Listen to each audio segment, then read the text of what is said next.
오늘 아침 전북권 주요 뉴스입니다. 검찰이 태양광 발전 비리와 관련해 한전을 압수수색했습니다. 직원들이 돈을 받고 업체 편의를 봐준 정황이 있는 것으로 알려졌습니다. 이항로 진안 군수가 올 들어서만 세 번째 검찰 소환 조사를 받았습니다. 이 군수는 2014년 당선 직후부터 유권자들에게 선물을 돌린 혐의를 받고 있습니다.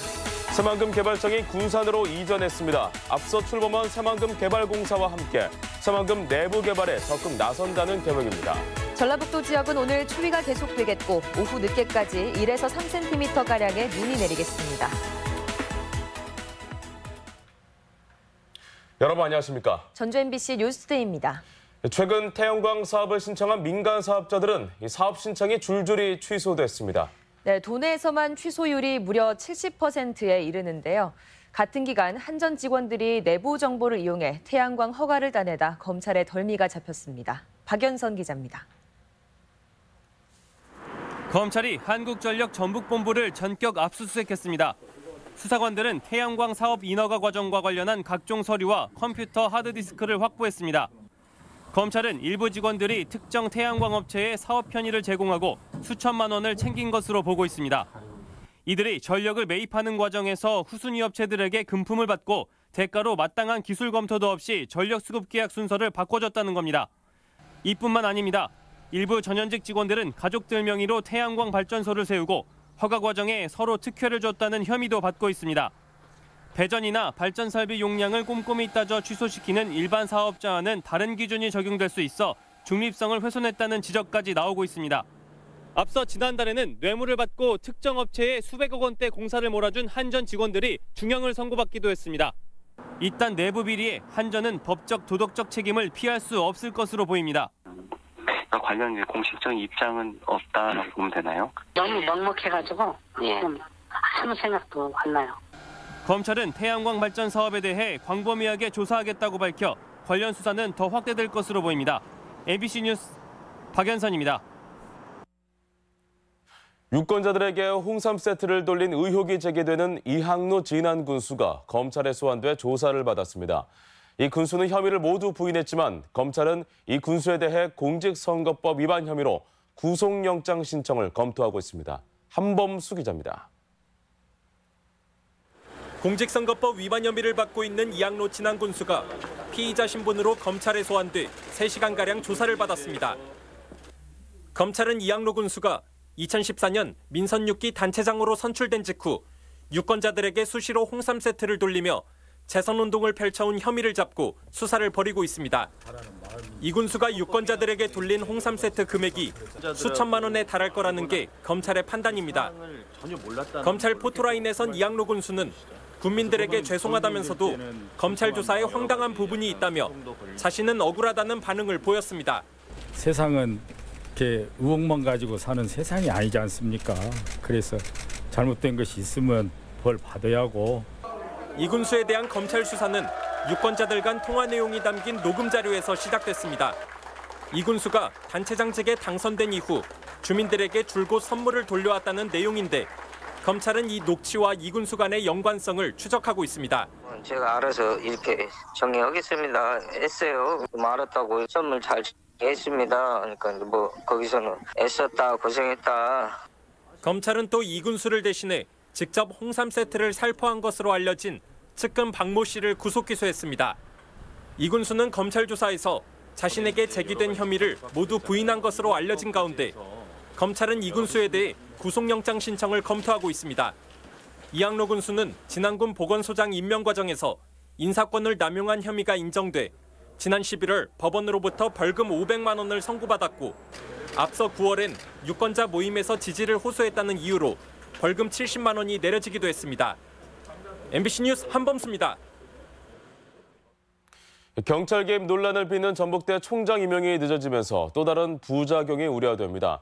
전북대는 지난달 총장 투표에서 1위를 기록한 김동원 교수 임명을 교육부에 요청했지만 한 달이 넘도록 인사검증이 지연되면서 처리 시한이 14일을 넘길 가능성이 커지고 있습니다. 이럴 경우 대행체제가 불가피해 약대 신설 등 산적한 현안에 대한 우려가 커지고 있습니다.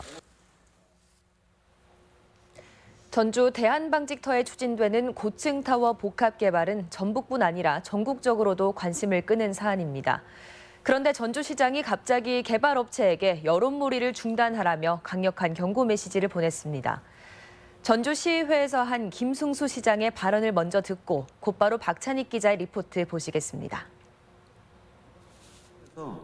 자광 측에 분명하고 엄중하게 경고합니다. 언론통을 통해서 비정상적으로 전주시를 압박한다면 좌시하지 않겠습니다. 인생에 한 방은 없습니다. 전주시의 미래를 위해서 진심으로 고민하고 있다면 성실하고 또 구체적으로 차분하게 사업에 임해줄 것을 분명하게 잘 빌어서 간곡하게 부탁드립니다. 만약에 그러지 않는다면 자광 측은 전주에서 사업하기가 굉장히 힘듭니다. 서부 신시가지의 고층타워 복합 개발을 묻는 질문에 작심한 듯 개발업체를 겨냥한 김승수 전주시장. 이 같은 개별 사업자를 향한 자치단체장의 공개적인 경고 발언은 매우 이례적입니다. 최근 고층타워 개발이 전국적으로 언론에 오르내린 것과 무관치 않아 보입니다. 특히 대한방직터를 매입한 자광이 도내 유력 언론사 주식을 사들이는 등 영향력이 있는 언론을 통한 의도적인 개발 여론몰이에 강한 불쾌감을 드러낸 것으로 해석됩니다. 실제로 전주시는 지난달 자광이 신청한 용도 변경 요구를 되돌려 보내기도 했습니다. 전주시는 아파트 3,000세대와 함께 고층 타워와 쇼핑몰이 들어서면 인구 2만 명 기준으로 설계된 서부 신시가지 기반 시설이 턱없이 부족하다고 보고 있습니다. 용도 변경에 따른 막대한 시세 차익은 특혜로 비춰질 수 있기 때문에 결국 공공성이 충분히 확보된 개발 형태가 아니라면 허용하지 않겠다는 뜻으로 해석됩니다. 매우 이례적인 전주시의 경고장이 향후 대한방직터 개발에 어떤 영향을 미칠지 주목되고 있습니다. MBC 뉴스 박찬익입니다. 새만금 개발청이 설립 5년 만에 군산 사업 현장으로 이전을 완료했습니다. 2달 전에 군산에 둥지를 튼 새만금 개발공사와 함께 새만금 사업에 박차를 가할 것으로 보입니다. 임홍진 기자입니다. 새만금 개발청이 설립 5년 만에 세종시에서 군산 오식도동 옛 농어촌 공사 새만금 산업단지 홍보 전시관으로 이전했습니다. 지난 5월 국무총리실 소속 새만금위원회에서 새만금 지역인 군산 이전을 확정해 새로 군산청사 시대를 맞이했습니다. 새만금 개발청은 지난 9월에 출범한 새만금 개발공사와 함께 공공주도 매립과 주요 기반시설 구축에 속도를 더하게 됩니다. 특히 새만금 기본계획 수립과 각종 인허가 등 행정 업무 수행과 인프라 확충을 현지에서 추진하면서 체계적인 융복합 개발이 기대됩니다. 현장을 보고 하는 결정, 판단 이런 것에 기초해서 정책의 방향이 현실적일 거고 또 집행의 속도도 훨씬 빨라질 거고. 내년에는 처음으로 새만금 관련 예산이 1조 원 이상 확보됨에 따라 새만금 개발청은 동서 남북도로 건설과 장기 임대 산업용지 조성에 탄력을 받게 됐습니다. 새만금이 재생에너지 비전 지역으로 선포되면서 민자 10조 원이 투자될 태양광과 해상풍력 단지 건설도 과제가 되고 있습니다.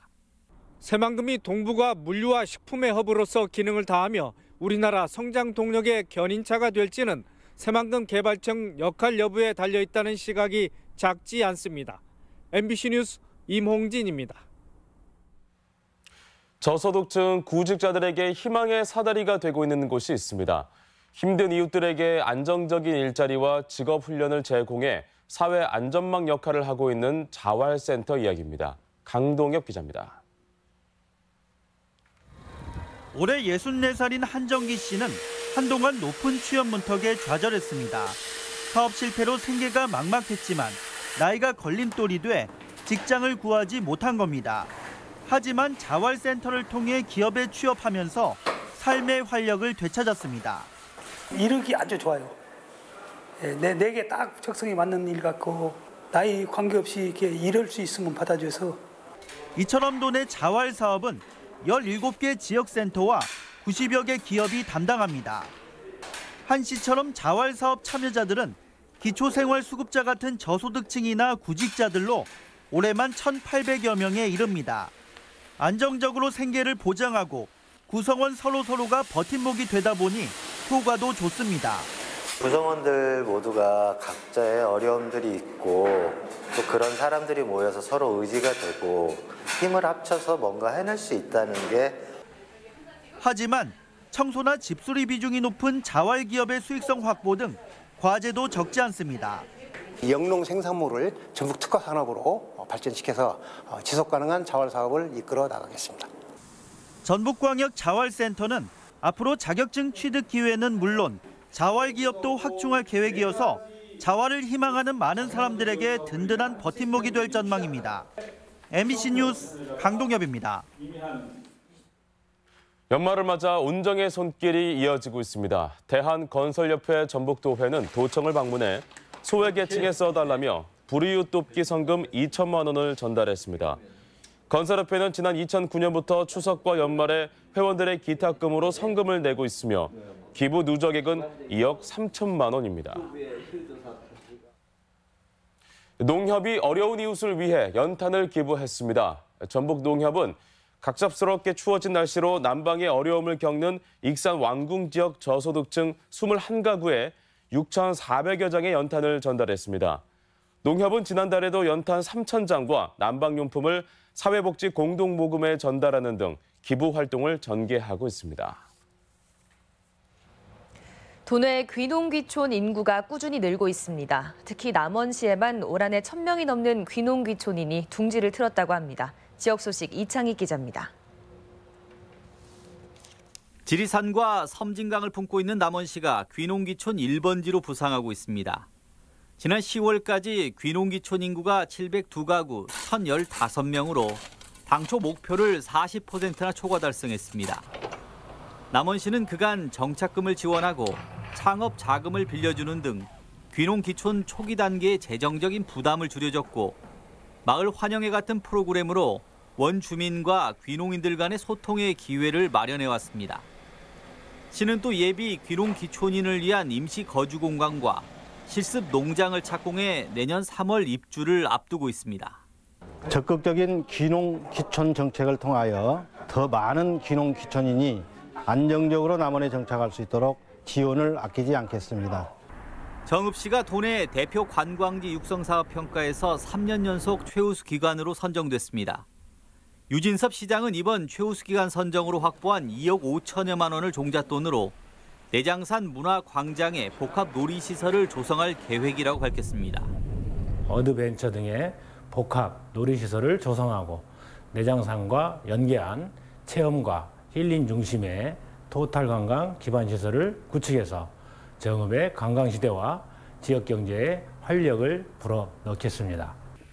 전국 봄감자 생산량의 30%를 차지하는 김제 광활 시설하우스 단지에서 감자 파종이 한창입니다. 광활 감자는 육질이 단단하고 당도가 높아 일명 밤감자로 불리는데 지금 파종하면 내년 3월에서 5월 사이에 수확하며 4월에는 김제 광활 핵감자 축제도 열립니다. 순창에서는 동계명 곳곳에 산재한 공적비를 모아 비석거리를 조성하는 행사가 열렸습니다. 동계면에는 상해 임시정부에서 활약한 독립투사 추산 김일두 선생을 비롯해 경초 김재호, 서암 정만조 선생 등 8분의 공적비가 면사무소 앞으로 이전했습니다. MBC 뉴스 이창익입니다. 공정거래위원회가 사익 편취 혐의로 하림그룹 김홍국 회장을 고발하는 안을 검토하고 있습니다. 공정거래위는 최근 김홍국 회장과 이해욱 부회장을 검찰에 고발하는 심사보고서를 하림 측에 발송하고 내년 초에 제재 수위를 결정하기로 했습니다. 하림 김홍국 회장은 6년 전 비상장 계열사인 올품 지분을 아들에게 물려주는 과정에서 계열사의 일감을 몰아줬다는 의혹을 받고 있습니다. 학교 내 업무를 대폭 줄이는 방안이 추진됩니다. 전라북도 교육청은 학교들이 교육에만 전념할 수 있도록 교육과 직접 관련이 없는 호봉 획정, 학교 폭력 등 5개 업무를 교육청으로 이관하기로 했습니다. 도교육청은 내년에는 전주 등 4개 교육청에서 업무 이관을 시범 실시하고 2021년부터는 모든 학교로 확대할 방침입니다. 다음은 희망 2019 나눔 캠페인 성금을 전주 MBC로 보내주신 분들을 소개합니다. 고창군 성송면 후방마을 주민들께서 6만 3천 원, 개당마을 주민들께서 7만 5천 원, 월계마을 주민들께서 15만 원, 향산마을 주민들께서 16만 원 보내주셨습니다. 고창군 고창읍 수월마을 주민들께서 19만 원, 지동마을 주민들께서 15만 원, 주곡마을 주민들께서 21만 원, 도산마을 주민들께서 17만 원 보내주셨습니다. 고창군 고창읍 신동마을 주민들께서 16만 원, 동문마을 주민들께서 32만 원, 덕정마을 주민들께서 23만 원, 율계마을 주민들께서 20만 원 보내주셨습니다. 성금을 보내주신 분들께 감사합니다. 다음은 우리 지역 행사와 문화 소식입니다.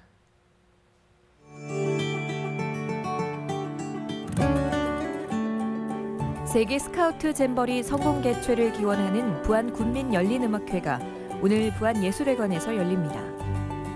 정읍 시립합창단은 오늘 정읍사 예술회관에서 사랑의 크리스마스라는 주제로 정기 연주회를 갖습니다. 전라북도 문화관광재단은 오늘부터 16일까지 군산 근대역사박물관에서 상설 공연 마당 상설을 선보입니다. 전주 아가페 합창단이 오늘 한국소리문화의 전당에서 정기 연주회를 갖습니다. 전주문화재단 팔복예술공장은 올해 마지막 전시로 이미지의 구축전을 선보입니다.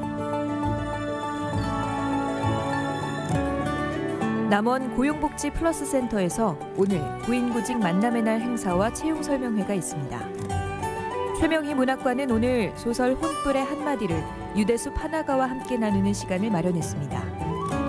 백제, 고구려, 신라시대의 기와 문양을 비교해서 볼 수 있는 전시와 체험이 오는 22일까지 완판본 문화관에서 열립니다. 전주시민금융아카데미가 내일 전주시청 강당에서 쉽게 시작하는 투자라는 주제로 진행됩니다. 전북은행 장학문화재단은 진로와 취업으로 고민하는 도내 대학 1, 2학년 학생들을 대상으로 JB 커리어 캠프 참가자를 모집합니다.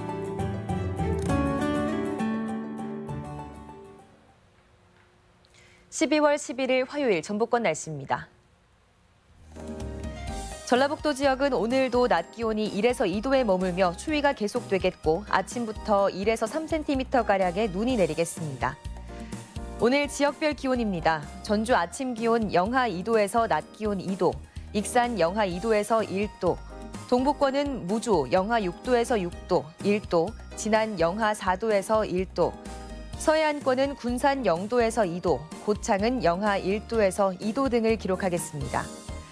현재 미세먼지 농도는 익산과 김제, 부안, 정읍, 고창, 남원이 보통 수준이고 나머지 지역은 좋음 수준을 보이고 있습니다. 오늘 하루 미세먼지 농도와 초미세먼지 농도는 모두 보통 수준을 보이겠습니다.